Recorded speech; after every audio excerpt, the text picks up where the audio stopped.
माता पार्वती।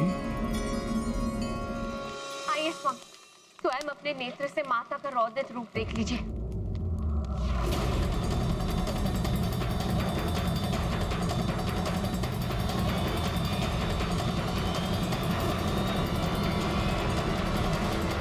लंकेश दशानन, रावण का आपको प्रणाम। देवी चामुंडा।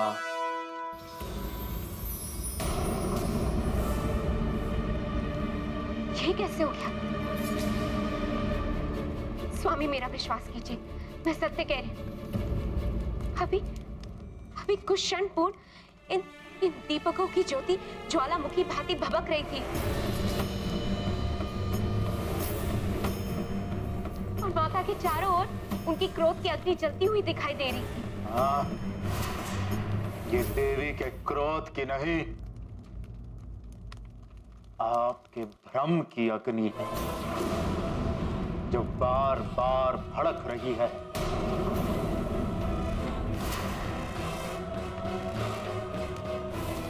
असुरों की महारानी को यह शोभा नहीं देता। महारानी मंदोदरी, मैं आपको एक बात याद दिला दूं कि आप उस लंकेश की पत्नी हैं जिससे नवग्रह भयाक्रांत रहते हैं, जिसका नाम सुनते ही देवता कंपित हो जाते हैं, जिसका कुछ भी अहित नहीं कर सकता। आप उस रावण की पत्नी हैं।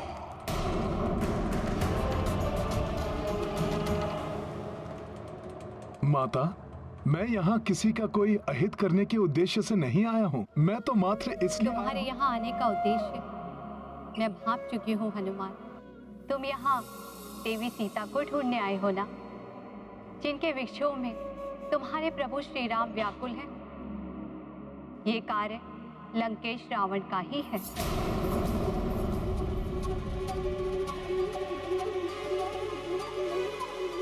आश्चर्य है माता, जब आपको सब ज्ञात है तो आपने मुझे क्यों रोका? उस दुष्ट रावण और उसके इस पाप की नगरी लंका की रक्षा क्यों कर रही हैं आप माता? भगवान शिव की अर्धांगिनी और जगत जननी माता पार्वती को यह सब क्यों करना पड़ रहा है माता? ये विवशता है मेरी।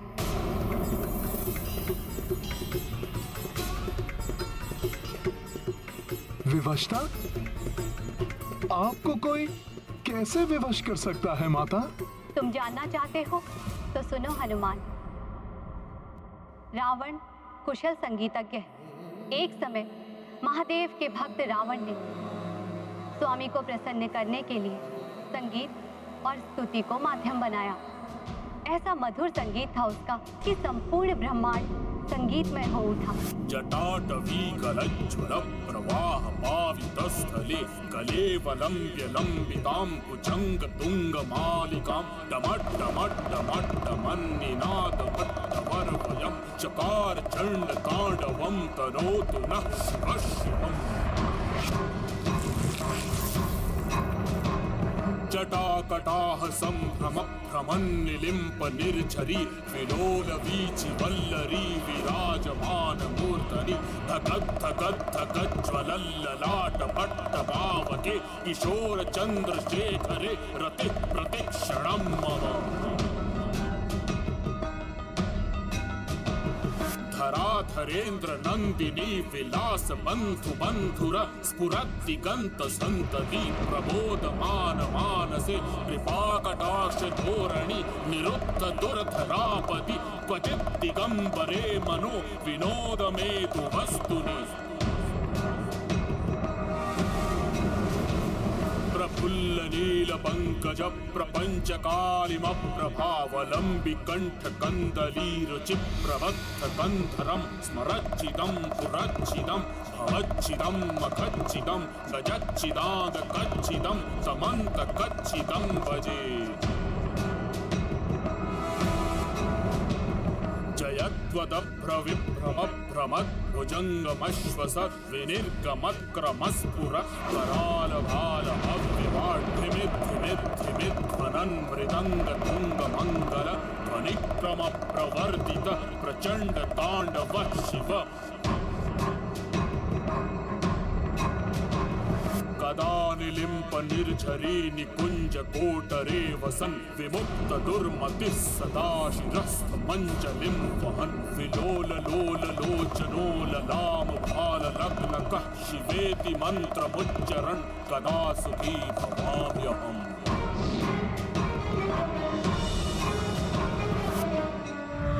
रावण,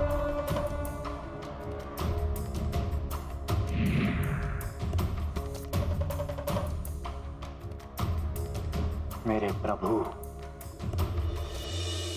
ये सत्य है माता। संगीत के माध्यम से शीघ्र ही आत्मा परमात्मा से एकाकार हो जाती है। इसीलिए महादेव शिव भी संगीत के स्वरों से प्रसन्न होकर खींचे चले आए। हाँ हनुमान, रावण ने स्वामी को प्रसन्न तो किया ही, उनसे वरदान के रूप में प्रभु का आत्मलिंग मांग लिया। आत्मलिंग? हाँ हनुमान, आत्मलिंग स्वामी का ही एक रूप है जो सदैव उनके हृदय में विराजता है। रावण उसे यहाँ लंका में लाकर प्रतिष्ठित करना चाहता था, जिससे उसकी लंका सदैव के लिए अजय एवं अभेद्य हो जाए। प्रभु तो भोलेनाथ हैं। उन्होंने अवश्य ही रावण की इच्छा पूर्ण कर दी होगी। प्रभु तो आशुतोष है, अवघड़दानी है। अपने भक्त को कुछ भी प्रदान करने में उन्हें कोई संकोच नहीं होता। वरदान स्वरूप उन्होंने रावण को आत्मलिंग प्रदान तो कर दिया, परंतु साथ में एक प्रावधान भी कर दिया। तुम्हारे अद्भुत स्तुति और संगीत ने मुझे प्रसन्न कर दिया है रावण। मैं तुम्हें अपना आत्मलिंग प्रदान करूंगा, किंतु ऐसी किसी भी पवित्र वस्तु को ले जाने के लिए उस भक्त को उस वस्तु के प्रति अपनी पूर्ण श्रद्धा एवं निष्ठा का प्रमाण देना होता है। प्रभु, मेरे ईष्ट, मेरे आराध्य, आपका परम भक्त अपनी श्रद्धा और भक्ति का कोई भी प्रमाण देने के लिए प्रस्तुत है। तो सुनो रावण, लंका पहुंचने से पूर्व मार्ग में कहीं भी तुम आत्मलिंग को पृथ्वी या किसी अन्य स्थान पर नहीं रखोगे और दक्षिण समुद्र तक पहुंचने से पूर्व तुम पुष्पक विमान का प्रयोग भी नहीं करोगे। प्रभु, आपके श्रेष्ठतम भक्त रावण की भुजाओं में इतना बल है कि आपके पवित्र आत्मलिंग को मैं लंका तो क्या समस्त ब्रह्मांड में अपनी भुजाओं में लेकर भ्रमण कर सकता हूं। अब लंका तक आपका पवित्र आत्मलिंग मेरी भुजाओं में आरूढ़ होकर जाएगा। ऐसे पृथ्वी पर रखने की मुझे आवश्यकता ही नहीं पड़ेगी महादेव।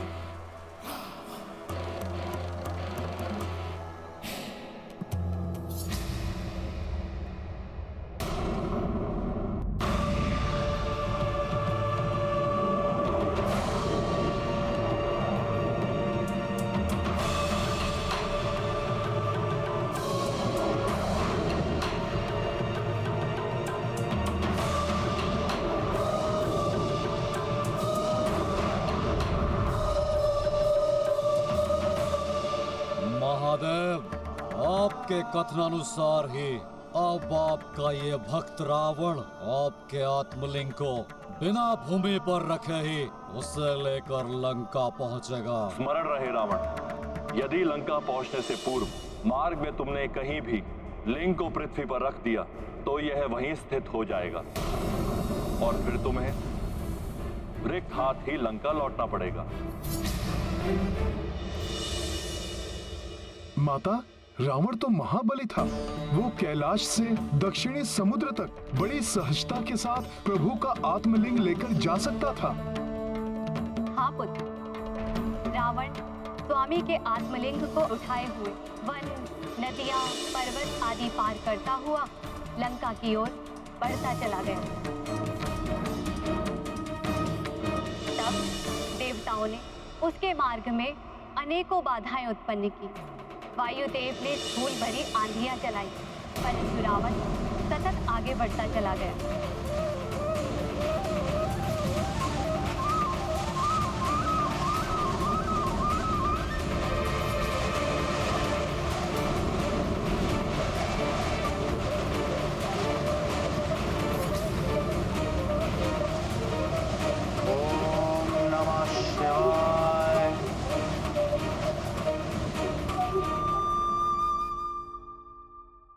वरुण देव ने तीव्र जल धाराओं का प्रयोग किया, जिससे रावण गिर जाए और आत्मलिंग का पृथ्वी से स्पर्श हो जाए। परंतु तीव्र जल धाराएं भी रावण के मार्ग को अवरुद्ध नहीं कर सकी। सूर्यदेव ने अपना ताप बढ़ाया और अग्निदेव ने रावण के पंख के नीचे की शिलाओं को इतना अधिक तपाया कि वे कोयला बन गई।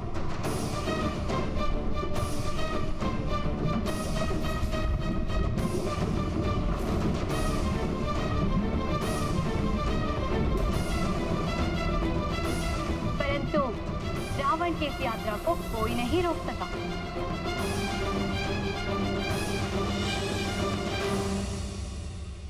तो क्या ऐसा कोई भी नहीं था माता, जो रावण को लंका जाने से रोक सके? जब शक्ति असफल हो जाए तो युक्ति से कार्य करना चाहिए। रावण की यात्रा को रोकने वाला भी था कोई। यदि आत्मलिंग लंका पहुंच गया तो अनर्थ हो जाएगा। रावण अजय हो जाएगा और उसे पराजित करना असंभव हो जाएगा। उसके अत्याचार और अधिक बढ़ जाएंगे। राक्षसों के दुराचार और पापाचार से सब त्राहिमाम हो उठेंगे। यहाँ तक कि प्रभु श्री राम के लिए भी रावण को परास्त करना असंभव हो जाएगा। हम सभी देवताओं के समस्त प्रयास असफल हो चुके हैं। अब आप ही हमारी अंतिम आशा है पार्वती नंदन। आप सब चिंता मत कीजिए। पिताश्री के आत्मलिंग को लेकर लंका तक रावण को नहीं जाने देगा ये गणेश।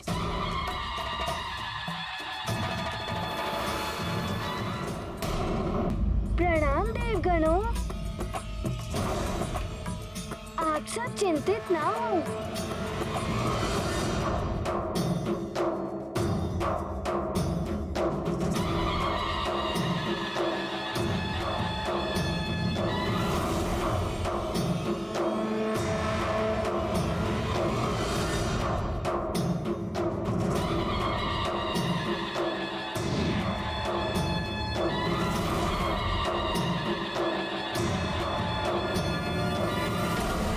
उस समय तक रावण कोंकण क्षेत्र में स्थित एक समुद्र के निकट पहुंच चुका था।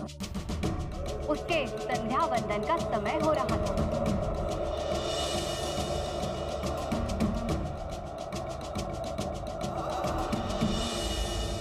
लंकेश, यदि भक्ति भावना के साथ पिताश्री के आत्मलिंग को ले जाते तो मैं कदापि न रोकता, किंतु अजय होकर संसार को प्रताड़ित करने की भावना से पिताश्री के आत्मलिंग को ले जा रहे हो, जो अनुचित है।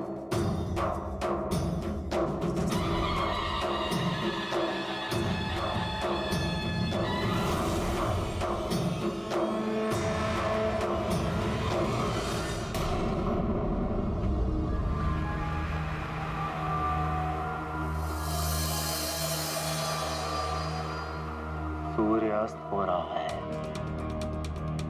और मेरे संध्या वंदन करने का भी समय हो रहा है।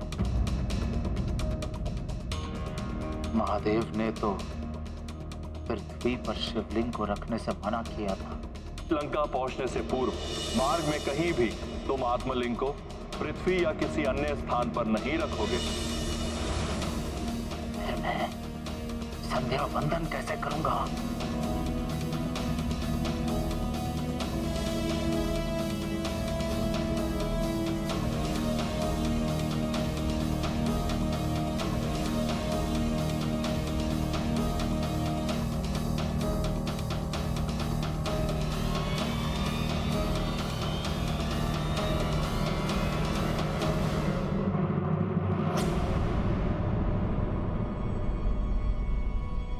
प्रतीत हो रहा है कि कोई है।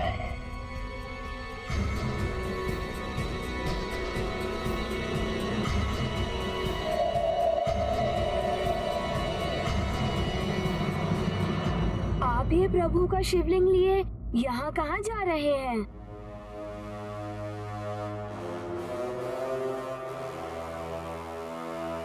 मैं कहीं भी जाऊं उससे तुम्हें क्या?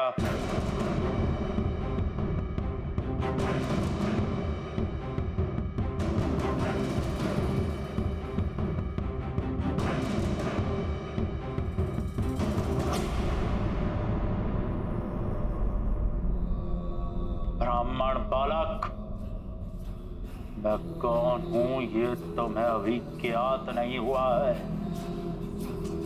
उचित होगा कि तुम मेरा पीछा करना बंद कर दो, अन्यथा तुम संकट में पड़ जाओगे।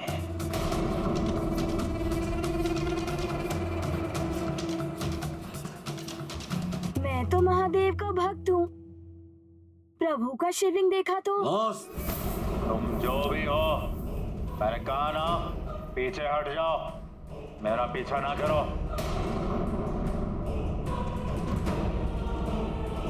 फिर क्या हुआ माता? क्या गणेश जी महादेव के आत्मलिंग को रावण द्वारा लंका ले जाने से रोक पाए? श्री गणेश जी महादेव के आत्मलिंग को रावण द्वारा लंका ले जाने से रोक पाए?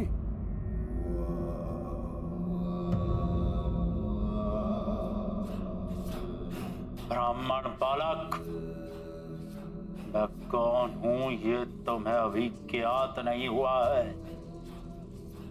उचित होगा कि तुम मेरा पीछा करना बंद कर दो, अन्यथा तुम संकट में पड़ जाओगे। मैं तो महादेव का भक्त हूँ। प्रभु का शिवलिंग देखा तो तुम जो भी हो, मैंने कहा ना, पीछे हट जाओ, मेरा पीछा ना करो।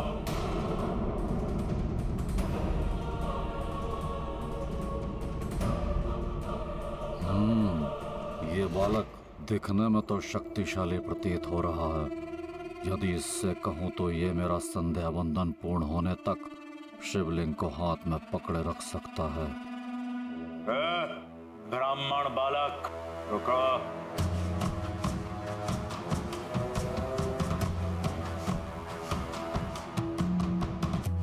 अब आपको क्या हुआ? आपने कहा तो आपके मार्ग से हटकर दूसरे मार्ग से जा रहा हूँ। आपको अभी भी कोई आपत्ति है क्या?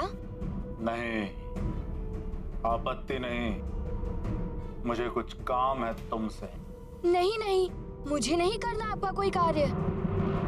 आप तो अकारण ही मुझ पर क्रोधित हो जाते हैं। नहीं हूँगा कारण क्रोधित। तुम एक ब्राह्मण बालक हो, शिव महादेव के भक्त हो। मैं तुम्हें एक सुंदर अवसर दे सकता हूँ।